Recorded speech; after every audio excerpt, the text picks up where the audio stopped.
কেমন আছো তোমরা সবাই? আশা করছি প্রত্যেকে খুব ভালো আছো আর আমরাও খুব ভালো আছি। একটা সংসারকে ঠিক রাখার পেছনে থাকে অনেক পরিশ্রম, কিন্তু তাও দিন শেষে শুনতে হয় সারাদিন বাড়িতে বসে করোটা কি, কাজটা কি আছে। কিন্তু আমার সৌভাগ্য, আমাকে আজ পর্যন্ত সেমন শুনতে হয়নি। মিস্টার পাপা এই বিষয়ে খুব সাপোর্ট করে আমাকে। এই বিষয়ে তোমরা ব্লগে অনেকবার দেখেওছো যে রবিবার ছুটির দিন হলে তোজোকে সমস্ত খাওয়ানো দাওয়ানো ওর ডিপার্টমেন্টে চলে যায়। সেদিনকে আমার শুধু একটু রান্না করলেই হয়। তোজো হওয়ার আগে রান্নাও করতো, এখন সে রান্নাঘরে আর যেতে দিই না।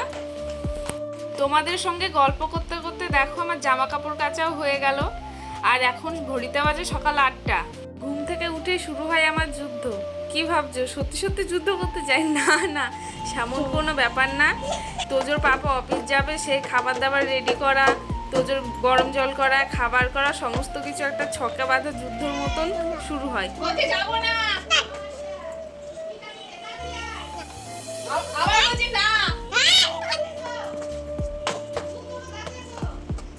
আমার জামা কাপড়গুলো শুকোতে দেওয়া হয়ে গেছে, এইবার যাব রান্নাঘরে। এইটাই হচ্ছে সংসার জীবনের সব থেকে বড় যুদ্ধ যাকে বলে। কি রাঁধবো আজ, সেই ভেবেই অর্ধেক মাথা চুল আমার উঠে গেল। রান্নার মাঝে মাঝে তোজো ডাকতে ডাকতে রান্নাঘরে চলে আসে, এটা তো এর আগেও দেখেছো তোমরা। আমি রান্না করতে এলেইও চলে আসবে, আর এসে নিয়ে এটা নেবে ওটা নেবে, আর আমি ছুটতে ছুটতে যেয়ে ওকে শুধু বারবার দিয়ে আসবো।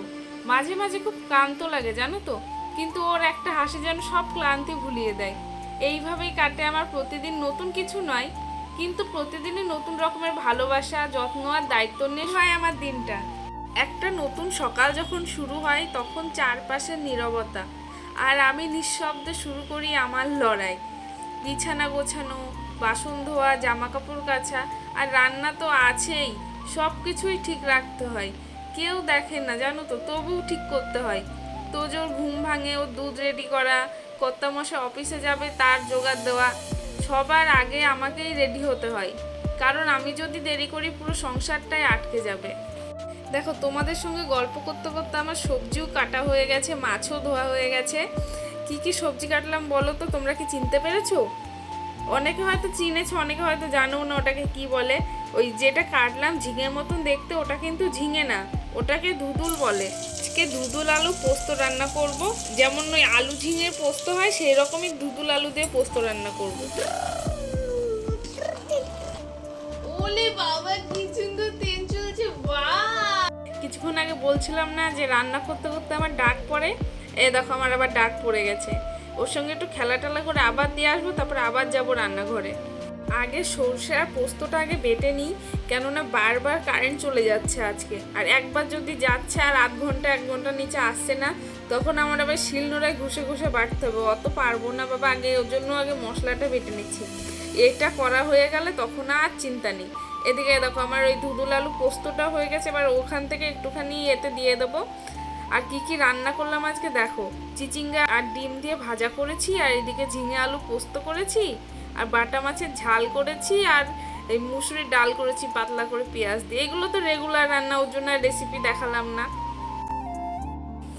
আমি রেগে আছি, তুমি আমায় যতই হাসানোর চেষ্টা করো, তুমি আমায় মেয়েছো, আমি রেগে আছি। আমি হাসবো না, তুমি যতই হাসাও না, আমি হাসবো না।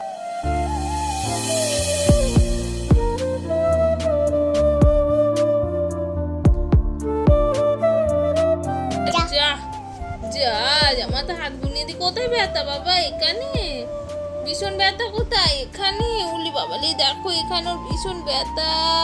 তা দেখতে পাচ্ছ এখানটায়? আজ থেকে প্রায় 2 মাস আগে কেটে গেছিল, সেই ব্যথাটা এখনো আছে। এত ব্যথা।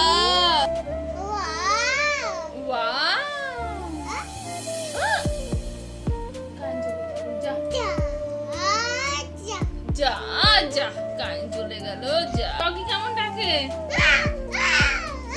ওরে বাবা রে, ডগি ওই রকম ডাকে। ও বাবা, ডগি কেমন যাচ্ছে?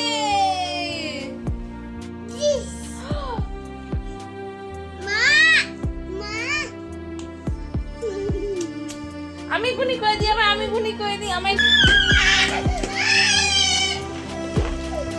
খাইনি, আমি খাইনি।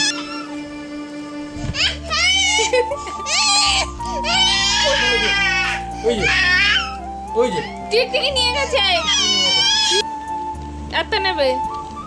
একটাই নেবে আমাকে তুলছে। ওই দেখো একটা নিতে বললাম। না বাবু, বাবু রেখে লুকিয়ে রেখে দিয়েছো তো, চাপা দিয়ে দিয়া লুকায়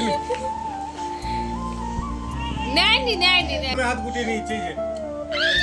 খাবো না, খাবো না, খাবো না, আমি খাবো না। কতগুলো ছিল তুমি খেয়ে নিয়েছো? ওই মারলো, মারলো আমাকে, মারলো। ওরে বাবা, ঘুষি মারতে নেই বাবা, নেগে যাবে না বাবা। মারলো। তুই পিছে কে পড়ে গেছে একটা হাতে। বুঝতে পারিনি বুঝতে পারিনি। এই ঘুষি মারে না তো। তাহলে আজকের ব্লগটা এখানেই শেষ করছি। সবাই ভালো থাকবেন, সুস্থ থাকবেন, সাবধানে থাকবেন। আর আমাদের ভিডিওটা যদি ভালো লাগে একটা সাবস্ক্রাইব করে দেবেন, অবশ্যই একটু কমেন্ট করে দেবেন, তাহলে পরের ভিডিও আনার জন্য আমি একটু মোটিভেট হব। এই যে নিয়ে নাও, ঠিক আছে? চুরি করেছে। একটা দিয়ে আবার